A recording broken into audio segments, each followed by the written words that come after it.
কিন্তু ভিতর থেকে বাইরে দেখা যেত, বাইরে থেকে ভিতর দেখা যেত না। আপনারা একটা কথা জেনে রাখুন, মণিবাই পরবর্তীকালের মণি বেগম মির্জাফর বিয়ে করেছিল।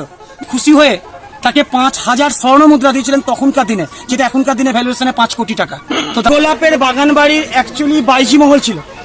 দাদা আমি পুকুর পাড়ে বলেছিলাম যে এই পাড় থেকে মেয়েরা পুকুরের ওই দিকে যেত না, ওটা অ্যাকচুয়ালি মেয়েদের উল্টো নিয়ম। বাইজি ছাড়া বাড়ির কোনো মেয়েরা এই মঞ্চের দিকে আসতো না, ছেলেদের। মাঝখান থেকে পার্টিশনটা দেখুন, রান্নাঘর কেমন ছিল।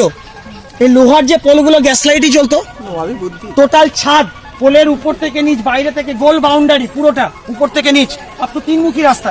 এদিক দিয়ে ওই সাইড দিয়ে আছে এবং ওই দিক দিয়ে আছে। বেলজিয়াম কাঁচে ঢাকা ছিল।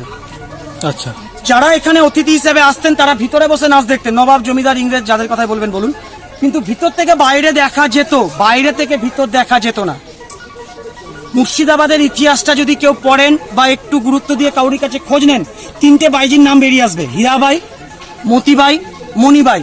আপনারা একটা কথা জেনে রাখুন, মণিবাই পরবর্তীকালের মণি বেগম মির্জাফর বিয়ে করেছিল।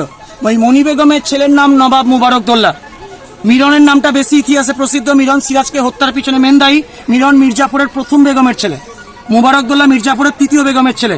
মিরন অপমৃত্যু মারা গেছিল বলে সিংহাসন মুবারকদৌল্লা পেয়েছিল, যদিও নামেই পেয়েছিল, ক্ষমতা ইংরেজদের কাছেই ছিল।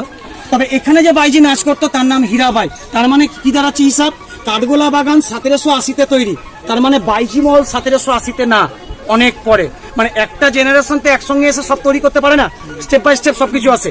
তো এখানে যে বাইজি নাচ করতো হীরাবাই লক্ষ্ণের ছবিটা পারফেক্ট, হাজারদুয়ারি দিকে দেখবেন, 6 ফুট 2 ইঞ্চি লম্বা ছিল।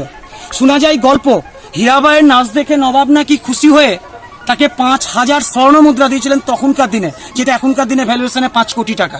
তো দাদা ছিল বাইজি মহল, ভেঙে গেছে, নতুন নাম দিয়েছি ফাঁকা মহল।